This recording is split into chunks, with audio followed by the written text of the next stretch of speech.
নম্বর হারসাবাড়ি তাহার তালুকদার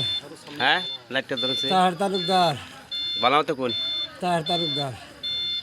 2 নম্বর হারসাবাড়ি বানাওতে লাইট কেরা কই পানি দাও পানি তো পানি আছে বলতে পানি সব এমন পানি আছে পানি তো দাও না লাইটটা ধরছে দেখি তাহার এলে হাসরাবাড়ির না হয় বৰ মৰ্মান্তিক আৰু দুখজনক ঘটনা তাৰ মানে বুঢ়ীচাটাম গাঁৱৰ আলিয়াছগড় নামৰ ল'ৰা এটাই ফলৰ দোকান আছে শ্ৰীৰামপুৰত তেখেতে ফল বিক্ৰী কৰি ঘৰ উভতাৰ সময়ত ঠিক দাৱাগুৰি ক্লাবৰ সন্মুখত পিছফালৰ পৰা চোকা অস্ত্ৰেৰে আঘাত কৰা হয় ল'ৰাটোক আঘাত কৰাৰ পিছত বৰ দুৰ্ভাগ্যজনক কথা এইটোৱেই আমি ক'বলৈ বাধ্য হৈছোঁ হয়তো অসম সংখ্যালঘু ছাত্ৰ ইউনিয়নে যে ল'ৰাটোৱে ছুৰী আঘাত পাই তাৰ পিছতো 1 পৰা 1.5 ঘণ্টা সময় তাত পৰিত্যক্ত অৱস্থাত থাকিব লগা হ'ল সেই সময়ৰ ভিতৰত কিন্তু কোনো পুলিচ প্ৰশাসন ইমান সময়ৰ ভিতৰত তাত গৈ নাপালে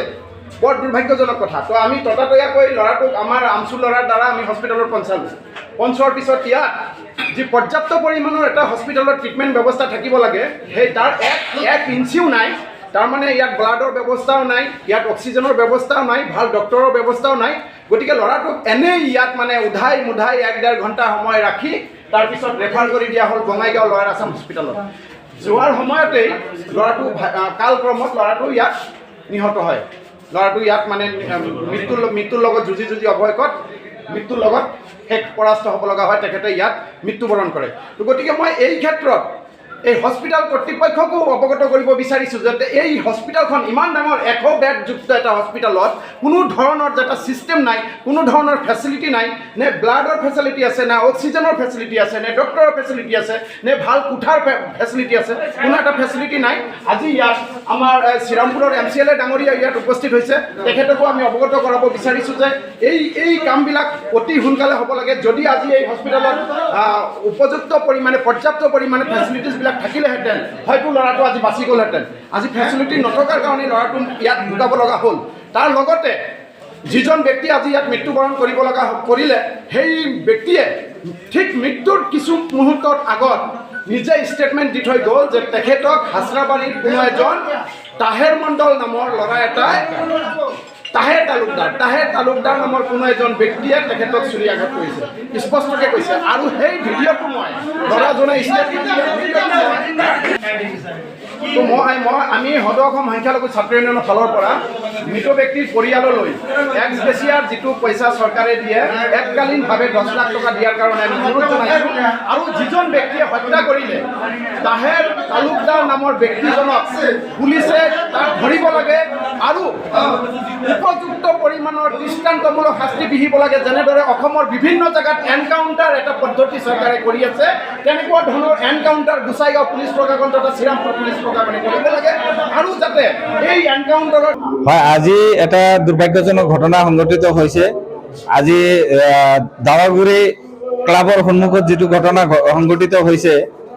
সেই ঘটনাত মানে আঘাতপ্ৰাপ্ত হৈছে মানে আলিয়াছগড় নামৰ এজন ব্যক্তি বয়স অনুমান 32 বছৰমান হ'ব আৰু তেখেতক মানে কোনোবা দুৰ্বৃত্তিয়ে মানে তেখেতক হানি গুচি হত্যা কৰিছে আৰু এইটো হত্যা কৰাৰ অন্তৰালত নিশ্চয় কিবা এটা ঘটনা আছে তো সেই ঘটনাটো আমি সদৌ BTC সংখ্যালঘু ছাত্ৰ সন্থা ইতিমধ্যে আমি RNB চিভিল হস্পিটেলত আহি উপস্থিত হৈছোঁ ইয়াতে উপস্থিত হৈ চাইছোঁ যে তেখেতৰ যিটো অৱস্থা সংকটজনক অৱস্থা তেখেতৰ সংকটজনক অৱস্থা আমি ইয়াতে বুজ লোৱাৰ লগে লগে খন্তেক পাছতে তেখেতে মৃত্যুবৰণ কৰিছে ইয়াতে তেখেতে পেশাত এজন ক্ষুদ্ৰ এজন ব্যৱসায়ী তেখেতে মানে ফলৰ দোকান কৰি খায় আজি তেখেতৰ নিচিনা এজন নিৰহ মানুহক এনেকে হানি কুচি হত্যা কৰাটো অত্যন্ত দুৰ্ভাগ্যজনক আৰু আমি এইটো ABMCৰ ফালৰ পৰা আমি নিন্দা কৰিছোঁ আৰু আমি চৰকাৰক আমি অনুৰোধ জনাইছোঁ এনেকুৱা দুষ্কৃতিক তেওঁলোকে কৰায়ত্ব কৰিব লাগে পুলিচ প্ৰশাসনে অতি ক্ষিপ্ৰতাৰে এইটো তদন্ত কৰিব লাগে আৰু তেওঁলোকক কৰায়ত্ব কৰিব লাগে কৰায়ত্ব কৰি তেওঁলোকক মানে দৃষ্টান্তমূলক শাস্তি বিহিব লাগে তেওঁলোকক জেল হাজতলৈ প্ৰেৰণ কৰিব লাগে এনেকুৱা দিনৰ নিশাৰ ভিতৰতে এনেকুৱা এজন ক্ষুদ্ৰ এজন ব্যৱসায়ী কৰা এজন সাধাৰণ মানুহক এনেকে হানি কুচি হত্যা কৰাটো কোনোপধ্যেই গ্ৰহণযোগ্য নহয় আমাৰ সমাজত এইটো এটা কলংক আৰু আমি ক'ব বিচাৰিছোঁ এনেকুৱা ঘটনা এটা ইতিহাসত কলা অধ্যায় বুলি মই ক'ব বিচাৰিছোঁ আৰু এই ঘটনাৰ লগত যিসকল মানুহ জড়িত আছে আমি পুনৰবাৰ কৈছো এইটো ঘটনাৰ লগত যিসকল মানুহ জড়িত হৈ আছে তেওঁলোকক দৃষ্টান্তমূলক শাস্তি দিব লাগে আৰু